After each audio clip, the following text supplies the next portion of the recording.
Bonsoir, je vous souhaite une très cordiale bienvenue de notre studio de Zurich. La technologie génétique est généralement propagée comme la solution contre la menace mondiale de la faim. Les organismes génétiquement modifiés apportent-ils vraiment la solution espérée? Une étude de l'Institut américain Rodel, qui compare depuis 1981 les rendements de l'agriculture conventionnelle avec ceux de l'agriculture biologique, en vient à des résultats étonnants. Dans l'agriculture biologique en Amérique du Nord, les rendements ne diminuent que dans les premières années après la reconversion. Mais ensuite, les rendements augmentent jusqu'à atteindre un niveau égal et même supérieur à ceux de l'agriculture conventionnelle. Dans des périodes de sécheresse, on peut même atteindre des rendements jusqu'à 30% supérieurs. Et l'étude montre également que l'agriculture biologique nécessite environ 45% d'énergie en moins, émet 40% de gaz à effet de serre en moins et va finalement réaliser un bénéfice nettement plus grand que l'agriculture conventionnelle. En avril 2014, le président Dmitry Medvedev a déclaré que la Russie ne va plus importer d'aliments génétiquement modifiés. Je cite: « Si les Américains aiment manger des produits génétiquement modifiés, alors nous les laissons en manger. Après tout, nous ne devons pas faire la même chose car nous avons suffisamment de place et de ressources pour produire des aliments organiques. » Fin de citation. Jusqu'alors, des plantes génétiquement modifiées avaient le droit d'être importées et vendues à condition d'être étiquetées en tant que telles.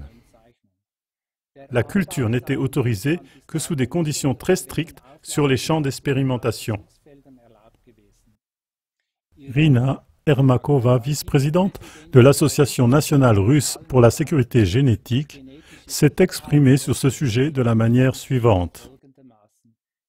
Je cite: « Il est nécessaire d'interdire les aliments génétiquement modifiés et d'imposer un moratoire de 10 ans.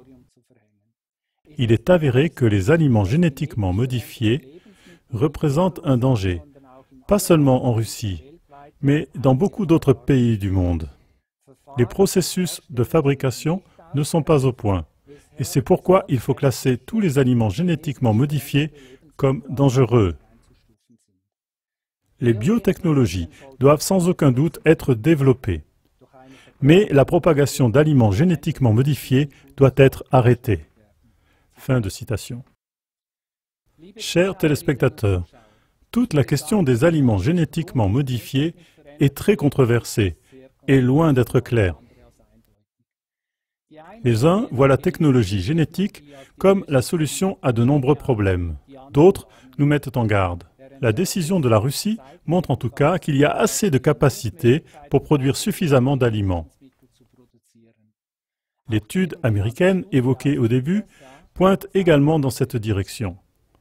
Dans toutes ces discussions, deux risques fondamentaux de la technologie génétique ne sont souvent pas abordés. Premièrement, les semences génétiquement modifiées sont protégées par des brevets, c'est-à-dire que tous les ans, les agriculteurs doivent de nouveau acheter ces semences auprès du producteur et n'ont pas le droit de les produire eux-mêmes. Cela les rend dépendants de grandes entreprises. Il n'y a pas que les agriculteurs des régions les plus pauvres qui en souffrent financièrement. Dans l'agriculture biologique, c'est exactement le contraire, puisqu'ils n'utilisent que leurs propres semences et quasiment pas d'engrais ni de pesticides. Les agriculteurs partout dans le monde peuvent en vivre et restent indépendants. L'autre risque, c'est l'impossibilité de tout faire revenir en arrière. Les interactions écologiques dans la nature sont si complexes que les répercussions des plantes génétiquement modifiées, surtout l'écosystème, ne peuvent pas être évaluées.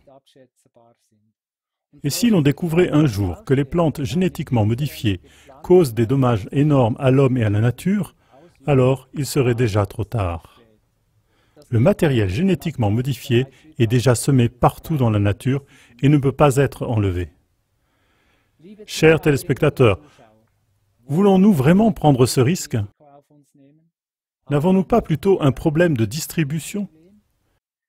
Les humains n'auraient-ils pas assez à manger si les pays occidentaux ne détruisaient pas des tonnes de nourriture tous les jours? C'est avec cette question que je vous dis au revoir et vous souhaite une bonne soirée. À bientôt.